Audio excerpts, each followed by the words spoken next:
안녕하세요. 양심과 상식 TV 운영자 철학박사 표석환입니다. 반갑습니다. 오늘은 칸트 철학 체계에 대해서 기존에 설명됐던 도식하고는 좀 다른 형이상학적 체계로 좀 설명하는 도식을 좀 설명드릴까 하는데요. 이 도식은 양심과 상식에서 제가 그려 넣었던 도식입니다. 우선 칸트 철학은 우리가 이제 3대 비판서라고 하지 않습니까? 순수이성 비판, 실천이성 비판, 판단력 비판 이 세 가지로 나뉘는데요. 이 3대 비판서는 공통적으로 본체와 현상에 관한 그 형이상학적 체계를 기초로 하고 있습니다. 이 칸트는 본체라는 말과 물자체라는 말을 이제 혼용해서 썼는데요.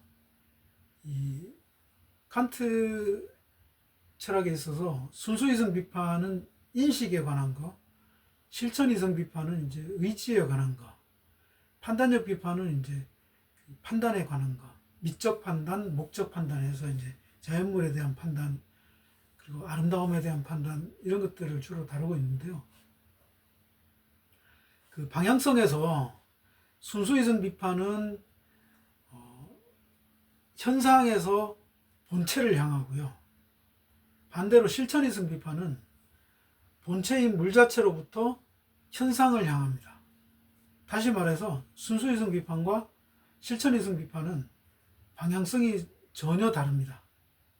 그래서 순수이성 비판에서는 물 자체로 올라가려고 하는 속성 때문에 그 순수이성의 이율배반이라고 하는 것이 나타나고요.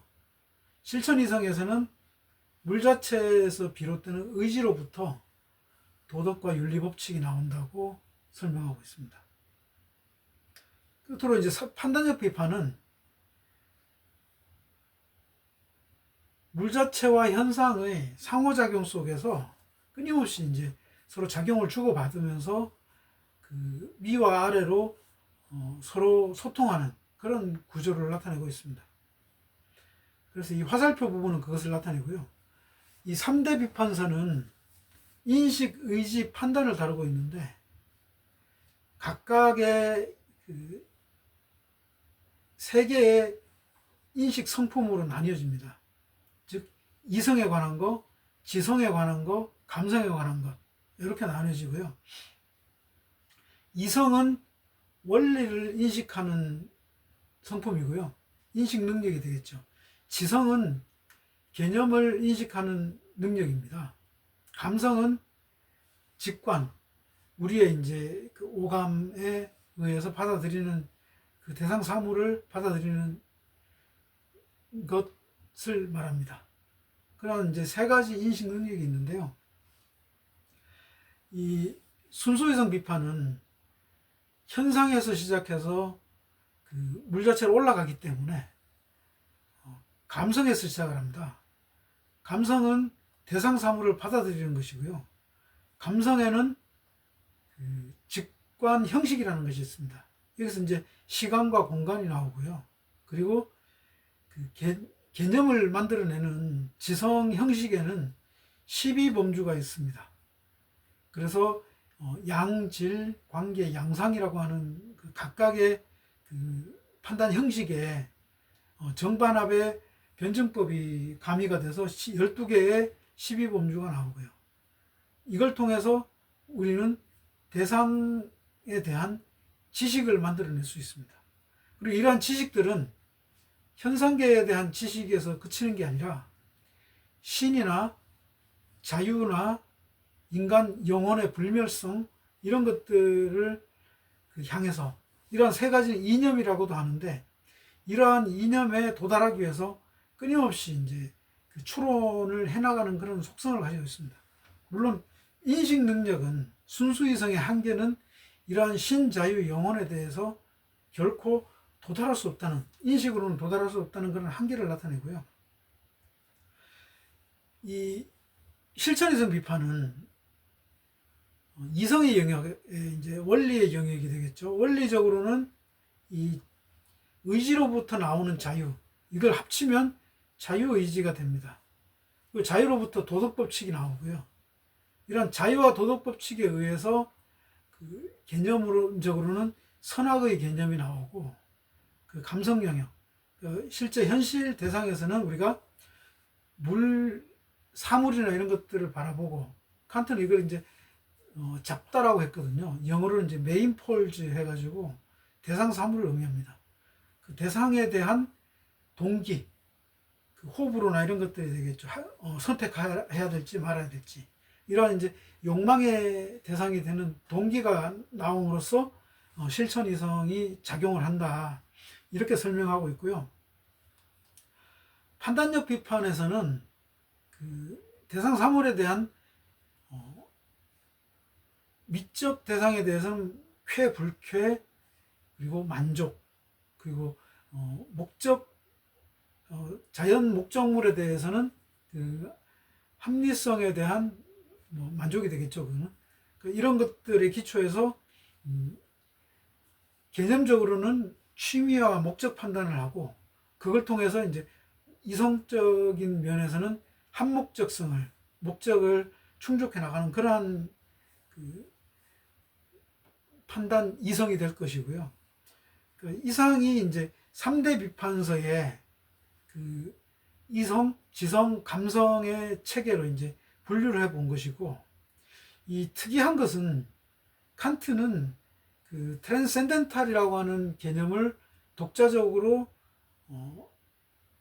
그 자기만의 개념으로 창조를 했는데요.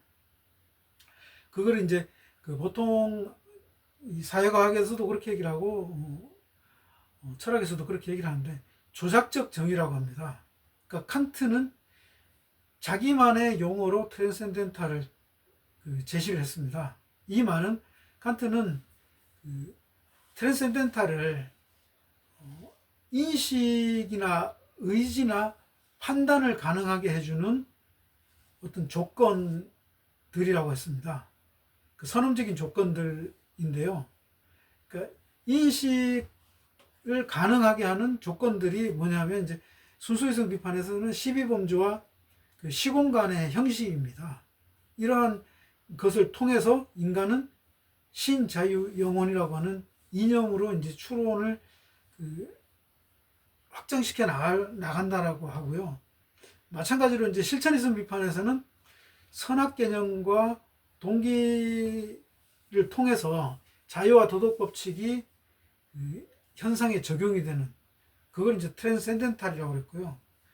마찬가지로 이제 그 판단력 비판에서도 취미 판단과 목적 판단과 쾌, 불쾌와 만족에 상응하는 어떤 형식적 조건을 트랜센덴탈이라고 정의를 내렸습니다.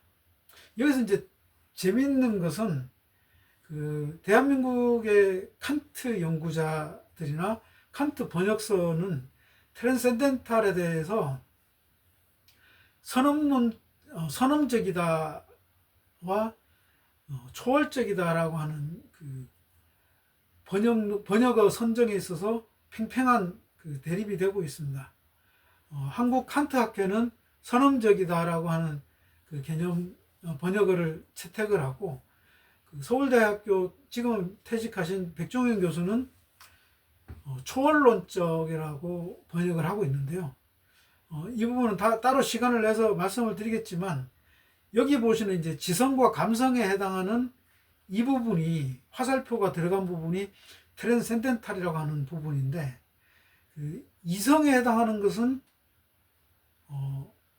초월적인 영역이 맞거든요. 왜냐하면 이제 현상은 경험에 해당하는 영역이고, 거기에 그 상대적으로 존재하는 상대적 개념의 영역인 본체 내지는 물 자체는 초월적이 맞습니다. 경험을 초월했기 때문에. 근데 트랜센덴탈은 그 현상을, 그러니까 물 자체로부터 현상으로 나가는 어떤 그런 그 조건이, 가능 조건이기 때문에 그걸 초월론적이라고 표현하는 건 좀 문제가 있습니다. 그리고 이게 단순히 그냥 선언적이다라고 하는 것도 가능 조건이기 때문에 어떤 이론들이 숨어 있는 것이기 때문에 선험적도 너무 좀 밋밋하고요. 그래서 저는 이 용어는 선험론적이다라고 이제 번역을 해야 된다고 저는 주장을 하고 있고요. 그래서 이 트랜센덴탈은 앞으로도 한국 철학계에서 이제 굉장히 화두가 될 것 같은데, 이 트랜센덴탈의 번역을 선험론적으로 할 것이냐, 선험적이냐, 초월론적이냐, 이런 갈림길은 칸트 철학에 있어서 굉장히 중요한 사항을 시사합니다.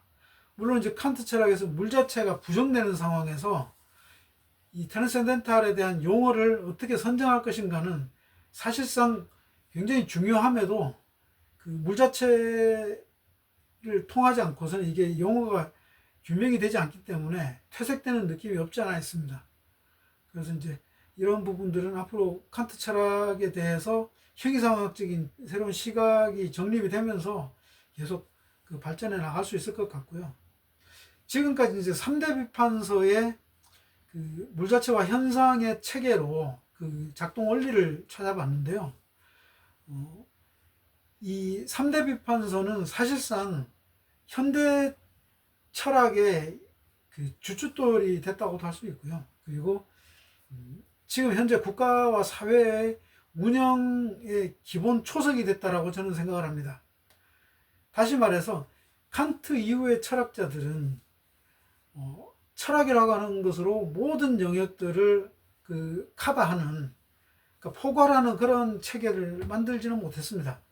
그건 오로지 이제 칸트가 그런 체계를 만들어 놨고, 또 거기에 따라서 국가나 사회 체계, 모든 학문 체계들이 유래했기 때문에 그렇게 지금의 사회가 있는 것도 그렇다고 저는 생각을 하고 있고요.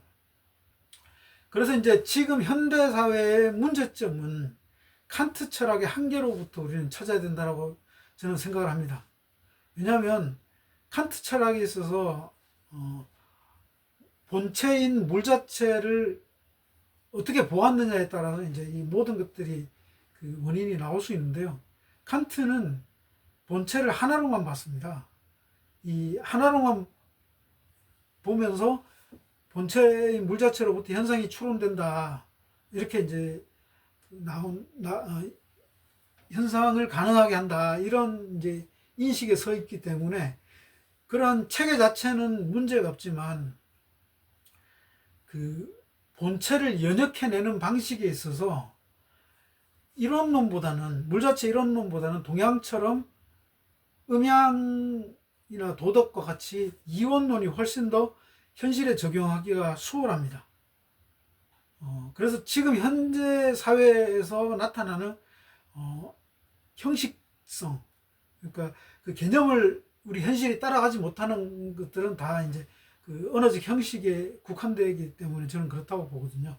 그러한 이제 현대 사회가 봉착한 문제들, 그런 본체 이론론적 관점에서 비롯되는 한계들은 우리가 이제 이원론을 통해서 앞으로 극복해 나갈 수 있지 않을까. 그리고 제가 이제 하고 있는 일들은 그러한 각종 사회 영역에서도 그런 이원론으로 분화시켜서 또 적용을 통해서 사회가 좀 더 좋아질 수 있도록 하는 그런 철학을 현실에 적용하는 것이 저의 사명이라고 저는 생각을 하고 있고요. 거기에 따라서 일을 앞으로 해나갈 것입니다. 어쨌든 이제 칸트 철학은 철저하게 물 자체와 현상의 형이상학적 체계에 따라서 이성, 지성, 감성의 세 개의 인식 능력으로 상호작용하면서 이루어져 있다. 그리고 감성과 지성의 영역에 해당하는 그런 인식과 판단과 의지를 가능하게 하는 조건은 트랜센덴탈이라고 할 수 있는데, 이것은 선험론적이다라고 번역하는 것이 타당하다라고 결론을 내리면서 오늘 말씀을 좀 마치겠습니다. 감사합니다.